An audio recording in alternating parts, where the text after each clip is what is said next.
तो hello and welcome दोस्तों, स्वागत है आपका फिर से एक नई वीडियो में। आई होप आप सब लोग एकदम अच्छे होंगे, एकदम मस्त होंगे, एकदम खुश होंगे। तो आज मैं आपको बताने वाला हूं इस सिंगल डोर फ्रिज में यदि बहुत ज्यादा बर्फ जम जाती है फ्रीजर के अंदर और वो डिफ्रॉस्ट नहीं होती है तो क्या करना चाहिए। और यदि कंप्रेसर नहीं चल रहा है, आपने उसकी कंटिन्यूटी चेक कर ली, बॉडी शॉट चेक कर लिया, लेकिन सप्लाई नहीं आ रही है वहां पे, तो हमें कैसे चेक करना है कि कंप्रेसर के पास में सप्लाई क्यों नहीं आ रही। लेकिन कंप्रेसर सही है, उसकी रिले भी सही है, लेकिन फिर भी कंप्रेसर नहीं चल रहा क्योंकि वहां पे सप्लाई नहीं आ रही है। तो वो सारी चीजें आप कैसे चेक करेंगे, आज के इस वीडियो में मैं आपको वही बताने वाला हूं। तो बिना स्किप करे वीडियो को अंत तक जरूर देखिए और बिल्कुल आराम से देखिए, सब लोग सीख जाएंगे जो सीखना चाहते हैं। और ये सीरीज चालू है जीरो टू हीरो, जीरो से चालू कर रहे हैं और लास्ट तक जाएंगे, आपको फ्रिज का पूरा काम सिखाएंगे। उसके बाद में हम स्टार्ट करेंगे एसी के काम को। देखिए, जब सिंगल डोर फ्रिज में जब बर्फ जमती है तब हम लोग क्या करते हैं कि ये वाला जो स्विच है इसे हम अंदर की तरफ प्रेस कर देते हैं। तो इससे क्या होता है कि वो डिफ्रॉस्ट सिस्टम में चला जाता है। जब बर्फ पूरी पिघल जाती है उसके बाद में ये ऑटोमेटिक चालू हो जाता है। लेकिन कई केस में ये बटन जो है ये काम नहीं करता है और हम जब इसका टेम्परेचर यहाँ पे जैसे कि 9 तक है, इसको जब हम यहाँ से यूं घुमाते हैं तो इसको कम कर देते हैं, इतना कम कर देते हैं, 1 तक ले आते हैं, तब भी इसमें बर्फ बहुत जमती है। तब क्या दिक्कत है? तब इसमें दिक्कत आती है ये थर्मोस्टेट की। तो हमें ये थर्मोस्टेट चेंज करना पड़ता है। तो अब मैं बताता हूँ कि इस थर्मोस्टेट को कैसे आप चेंज करेंगे और क्या प्रोसेस है इसे नया लगाने का। क्योंकि कई सारे फ्रेंड इसे लगाने में गलती कर जाते हैं, फुल बर्फ जम जाती है वापस से उसी तरह से जो कि पुराने थर्मोस्टेट में प्रॉब्लम आ रही थी। और थर्मोस्टेट भी अलग अलग तरीके के आते हैं। तो चलिए मैं इसे पहले खोलता हूँ, फिर मैं आपको बताता हूँ। इसके लिए हमें ये पूरा के पूरा फ्रेम को खोलना पड़ेगा। इसको हम खोलेंगे, यहाँ पे ऊपर की तरफ पेच लग रहे हैं और इधर नीचे की तरफ और इधर से नीचे की तरफ पेच लग रहे हैं, ये सारे हम खोल देंगे। इस फ्रेम को खोलने से पहले आपको सबसे पहले ये गेट को निकालना पड़ेगा। इस गेट को निकालने का बड़ा ही आसान तरीका है। कई बार काफी सारे दोस्त इसका जो नीचे का लॉक है ये तोड़ देते हैं। तो इसके लिए आपको क्या करना पड़ेगा, इस तरह के पेचकस लेके नीचे की तरफ यहाँ पे प्रेस करना पड़ेगा और ये देखिए ये बड़े ही आराम से निकल जाएगा। और उसके बाद आप इसे इस तरफ खींच के इस तरह से इसे खोल सकते हो। तो देखिए बड़े ही आराम से ये निकल गया। क्योंकि काफ़ी सारे फ्रेंड ये वाला और ये वाला नीचे का अगर लॉक तोड़ दिया तो ये दोबारा लगेगा नहीं। और मैं आपको बता दूं कि ये गेट के अंदर ये देखिए यहाँ से इसका जो कट है टेढ़ा दे रखा है ताकि हम इसे वापस आसानी से लगा सके और आसानी से निकाल सके। तो चलिए ये मैंने निकाल दिया है। उसके बाद हम इस ट्रे को भी निकाल देते हैं। उसके बाद हमें ये वाला पेच यहाँ से निकाल लेना है। उसके बाद हमें यहाँ ऊपर वाले पेच निकाल लेने हैं और इस तरफ पेच लगा हुआ नहीं है इसलिए हमने ये नहीं खोला। तो ये हमने पूरे फ्रेम के पेच निकाल दिए हैं। उसके बाद आप इसे आराम से बाहर की तरफ खींच के निकाल सकते हैं।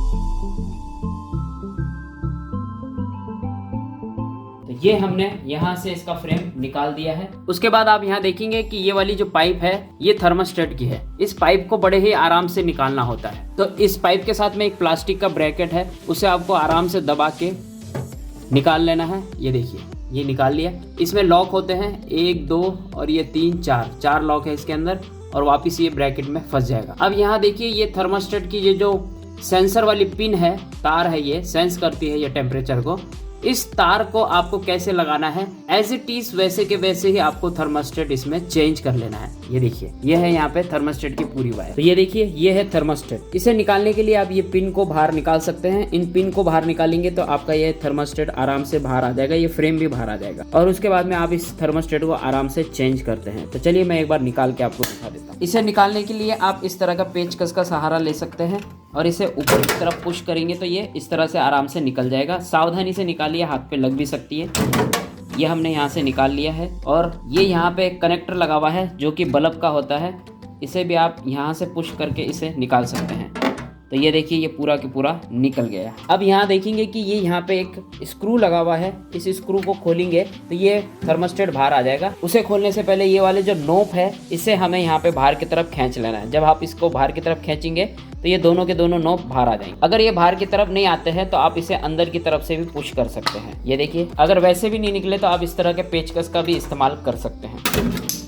ये देखिए ये हमने यहाँ से इसे निकाल दिया है। अब इस थर्मोस्टेट को निकालने के लिए हमें यहाँ का पेच निकालना होगा। उसके लिए हमें इस तरह का पेचकस चाहिए 4 मुंह वाला। इसे खोल लेते हैं और उसके बाद आप इस थर्मोस्टेट को आराम से बाहर की तरफ निकाल सकते हैं। ये देखिए ये निकल गया। अब ध्यान से देखिए ये थर्मोस्टेट जो है इसमें 2 कनेक्टर लगे हुए हैं। इसमें एक में फेस लगता है और दूसरा फेस होता है आउट। अब इसमें जरूरी नहीं है कि आप इधर से जो पिन निकाले हो वो आपको इधर ही लगानी है। आप इसमें इधर की पिन यहाँ पे और यहाँ की पिन यहाँ पे भी आप लगा सकते हो, मतलब कि अल्टी पल्टी भी कर सकते हो, इसमें कोई समस्या नहीं होगी। कई बार थर्मोस्टेट उस कंडीशन में भी खराब हो जाता है जिस कंडीशन में कंप्रेसर के पास में सप्लाई नहीं आती है, तो उस कंडीशन में भी आपको पहले एक बार थर्मोस्टेट को भी चेक कर लेना है। यदि कंप्रेसर के पास में 230-240 वोल्टेज नहीं आ रहे हैं, कंप्रेसर नहीं चल रहा है और आपने कॉन्टिन्यूटी टेस्टर से चेक कर लिया है कि कंप्रेसर बिल्कुल सही है, उसके बाद में आपके पास में ऑप्शन रहता है थर्मोस्टेट को चेक करना, क्योंकि थर्मोस्टेट में सबसे पहले सप्लाई जाती है, उसके बाद में दूसरी सप्लाई आउटपुट कंप्रेसर में जाती है। और थर्मोस्टेट का काम होता है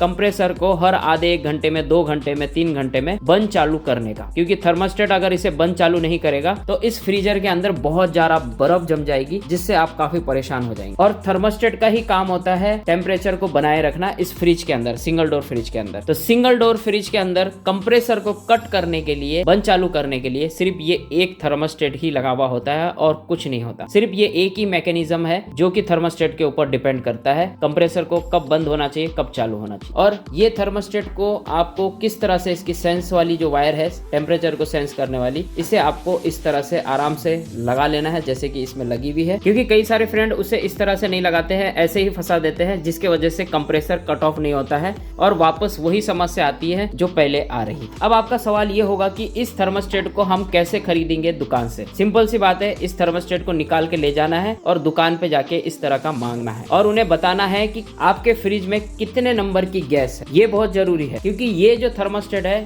इस थर्मोस्टेट में 2 टाइप आते हैं। एक आता है R600 गैस के लिए अलग से थर्मोस्टेट, क्योंकि उसका टेम्परेचर अलग होता है। जैसा कि आप यहाँ पे स्क्रीन पे देख पा रहे हो, अलग अलग टाइप के अलग अलग थर्मोस्टेट आते हैं। अब आपको कैसे पता चले कि आपके फ्रिज में कौन से नंबर की गैस है, उसके लिए आपको इस फ्रिज के पीछे की तरफ जाना होगा। तो ये हम बैक साइड में आ गए हैं और आप यहाँ पे कंप्रेसर के ऊपर देखेंगे गौर से, तो यहाँ पे लिखा हुआ है R134A। ये होता है गैस का नंबर। और नॉर्मली फ्रिजों के अंदर जो गैस आती है वो R134A, R600 या हाइड्रोकार्बन गैस होती है। और देखिए यहाँ पे भी एक स्टिकर लगा हुआ है, चाहे फ्रिज आपका 10 साल हो जाए, चाहे 15 साल हो जाए, चाहे 20 साल हो जाए, आपके ये स्टिकर जल्दी नहीं हट। कोई अगर पानी लगा के रगड़ के निकाले तभी ये स्टिकर हटते हैं, और ये कंप्रेसर वाले स्टिकर भी तभी हटते हैं जब कोई जानबूझ के इसको रगड़ ले। काफी सारे फ्रेंड बोलते हैं कि अगर स्टिकर निकल जाए तो हम कैसे पहचाने। देखिए तो तभी देखा जाएगा, लेकिन इसके स्टिकर कभी नहीं निकलते हैं, ये आप हमेशा ध्यान रखें। तो आप जैसे कि यहाँ पे ये स्टिकर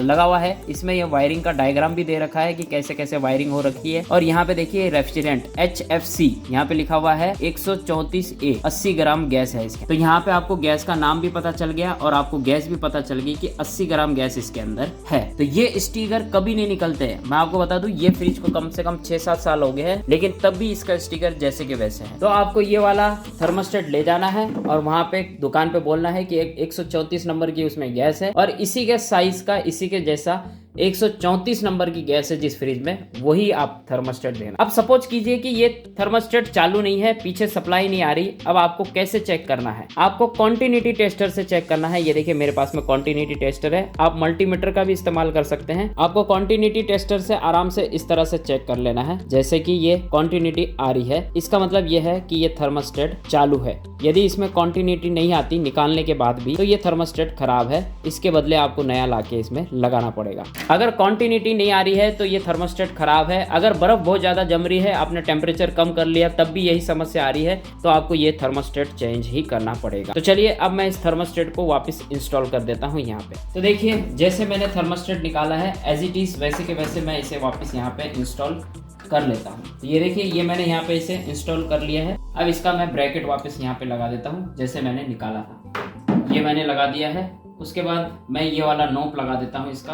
उसके बाद यहाँ पे जो वायर जहाँ थी वो वायर मैं यहाँ पे कनेक्ट कर लेता हूँ। और मैं आपको ये भी बता दूं, अगर आपके पास में कॉन्टिन्यूटी टेस्टर नहीं है तो आपको कैसे पता चले कि कंप्रेसर इस थर्मोस्टेट की वजह से बंद पड़ा हुआ है। तो आप इन दोनों वायरों को यहाँ से निकाल के उसको आपस में टच करके टेप भी मार दोगे तो भी आपको पता चल जाएगा कि यहाँ पे इस थर्मोस्टेट में ही प्रॉब्लम है। तो चलिए अब मैं इस फ्रेम को लगा देता हूँ। अब कई बार क्या होता है कि हम ये वाला फ्रेम लगाते हैं तो ये फ्रेम कहीं से टूट जाता है या क्रैक हो जाता है, तो उसमें डरने वाली बात नहीं है। बिल्कुल आराम से इसे वापस लगा लेना है ताकि ये टूटे नहीं। और जहाँ से क्रैक हो गया है वहाँ पे आप फेविक्विक लगा सकते हैं, क्योंकि ये ठंडा हो जाता है तो ठंडे होने की वजह से प्लास्टिक कई टाइम के बाद में खराब हो जाता है तो टूट सकता है, ये नरम नहीं रहता प्लास्टिक। तो चलिए मैं इसे आराम से लगा देता हूँ। इसके यहाँ पे लॉक होते हैं, ये यहाँ पे अगर आप देखेंगे तो ये छेद है यहाँ पे, और सेम ऊपर की तरफ भी यहाँ और यहाँ छेद है। और यहाँ छेद है, चारों कोने में छेद है, तो इसमें ब्रैकेट बने हुए हैं। तो जैसे ही मैं इसे पुश करूंगा तो ये इसमें अटक जाएंगे सारे के सारे। तो ये सारे के सारे इसमें अटक गए। अब इसके सारे पेच हमें लगा लेने हैं। तो ये मैंने पूरा फ्रेम यहाँ पे लगा दिया है। अब आती है इस गेट के लगाने की बारी। इस गेट को लगाना बड़ा ही आसान है। आपको ध्यान रखना है कि ये वाला जो ब्रैकेट है ये हमारे इस छेद में फंसना चाहिए, ऊपर वाले। यहाँ पे एक छेद होता है, इसमें हमें फंसाना है। सबसे पहले ये हमने यहाँ पे फंसा दिया है। उसके बाद में आपको ये यहाँ से हल्का सा पुश करना है और ये जो छेद है यहाँ पे, इसमें आपको उसे धक्का देना है। ये देखिए ये अटक गया। तो दोस्तों देखा आपने कि किस तरह से हमने इसका थर्मोस्टेट चेक किया, और जो जो चीजें मैंने आपको यहाँ पे बताई है उम्मीद है आपने ध्यान से सुनी होगी, ध्यान से समझी होगी, और उम्मीद करता हूँ कि आपको ये वीडियो समझ में आया होगा। थोड़ा सा आपको लंबा लगेगा वीडियो, लेकिन मैं जो चीजें बोलता हूँ आपको समझने के लिए, आपको समझाने के लिए बोलता हूँ, क्योंकि काफी सारे फ्रेंड बोलते हैं कि आप फालतू की बातें बहुत बोलते हैं, लेकिन उन दोस्तों को ये नहीं पता कि उन फालतू की बातों में बहुत सारी चीजें छुपी हुई है, जिनकी मदद से आप काम करते समय आपको वो चीजें समझ में आती है। क्योंकि अभी तो फालतू लगती है, जब हम काम करते हैं तब समझ में आती है कि यार वो चीज उन्होंने बोली थी कि नहीं बोली थी। तब हम वो वीडियो प्ले करके देखते तब समझ में आता है कि हाँ ये चीज बोली थी, हमने फालतू समझ के उसे स्किप कर लिया। तो उम्मीद करता हूँ ये वीडियो आपके लिए काफी हेल्पफुल रहा है। तो प्लीज लाइक ठोक दीजिए, क्योंकि आपका लाइक ही मेरी मेहनत का फल है। और आपका कोई भी सुझाव या कोई भी सवाल हो नीचे कमेंट करके या इंस्टाग्राम फेसबुक पे भी मुझसे पूछ सकते हैं, मैं वहां पे भी उसका रिप्लाई जरूर करूंगा। और फेसबुक पे मुझे फॉलो कर लीजिए, डिस्क्रिप्शन बॉक्स में उसकी लिंक दे रखी है। तो thank you so much watching this video. मिलते हैं अगले वीडियो में कुछ और नया लेकर के, कुछ और इंटरेस्टिंग लेकर के। हमेशा अपना और अपनों का ख्याल रखिए। Always keep smiling. जय हिंद।